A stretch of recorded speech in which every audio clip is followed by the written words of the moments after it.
વાંસદાના ધારાસભ્ય અનંત પટેલ છેલ્લા કેટલા સમયથી ચર્ચામાં આવ્યા છે અને હવે સતત તેઓ ચર્ચામાં જ રહ્યા છે અને આ તમામ ચર્ચાઓની વચ્ચે તેમણે જે વલસાડના સાંસદ છે ધવલ પટેલ એમને ચેલેન્જ આપી દીધી છે.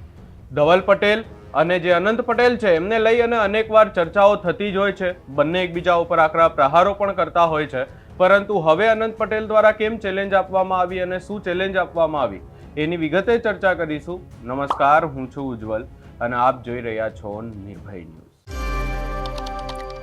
અનંત પટેલ અને ધવલ પટેલ સતત ચર્ચાઓમાં જ રહેતા હોય છે અને આ તમામ ચર્ચાઓની વચ્ચે આપણે અનેકવાર તેમને એકબીજાની ઉપર આક્ષેપ કરતા જોયા છે, આકરા પ્રહારો કરતા જોયા છે.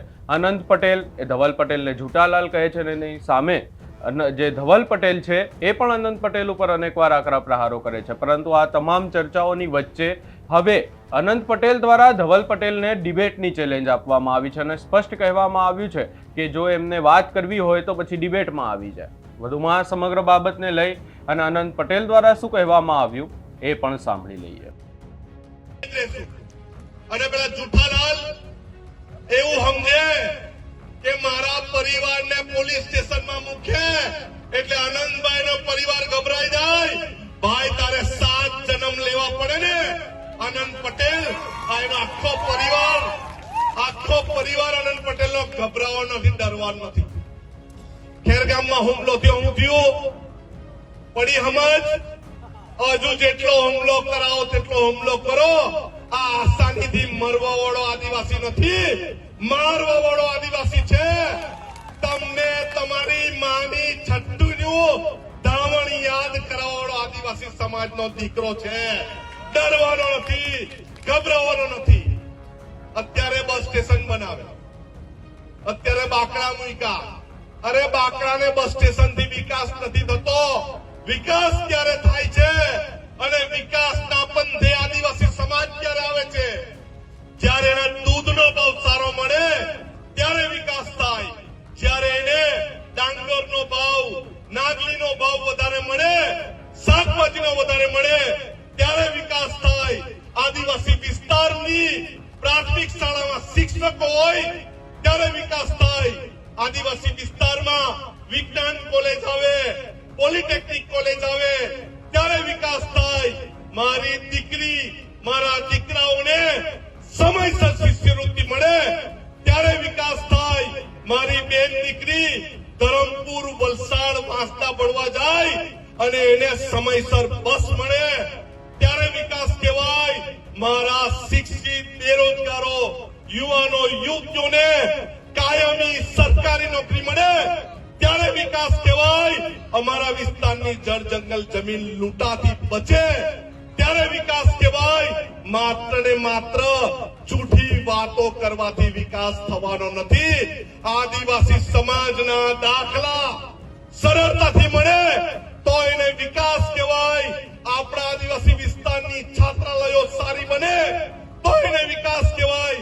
આદિવાસી સમાજની બેન દીકરી અત્યારે મહુવાસમાં થયું, આદિવાસી સમાજની બેન દીકરી સુરક્ષિત રહે ત્યારે વિકાસ કહેવાય. આ જુઠાલાલની વાતમાં આપણે આવવાનું નથી. સરકારની બીક આપણને બતાવે, પોલીસ સ્ટેશન બતાવે. અરે ભાઈ, અમે સરપંચ થી લઈને તાલુકા પંચાયત થી લઈને ધારાસભ્ય બન્યા છે. તારી જેમ કઈ મોદી ફોદીના મહેરબાનીથી અમે સાંસદ નથી બન્યા, અમે અમારી શાનથી બન્યા છે. અને તારામાં તાકાત હોય તો મારી સાથે ઉભી રહીને ડિબેટ કરો તો તને ખબર પડે સાચો આદિવાસી કોણ અને ખોટો આદિવાસી. અત્યારે એવી વાત ચાલે કે વાંસદામાં ઘણો વિકાસ કર્યો. ભાઈ, વાંસદામાં વિકાસ કર્યો, કોઈ વાંધો નહીં. અમે 2019 થી વિજ્ઞાનની કોલેજ માંગેલી હતી, અમને કોલેજ આપી છે. પણ થોડા દિવસમાં એવું કે મેં કોલેજની માંગણી કરી. મારે એને એક સવાલ તમારી વચ્ચે પૂછવો છે કે 2025માં વાપીમાં સરકારી આર્ટ્સ કોમર્સ કોલેજ આવેલી, એ હજુ ચાલુ નથી થઈ. તું એ માંગણી કરી કે નથી કરી મને ખબર નથી, પણ એ ચાલુ કરાવો.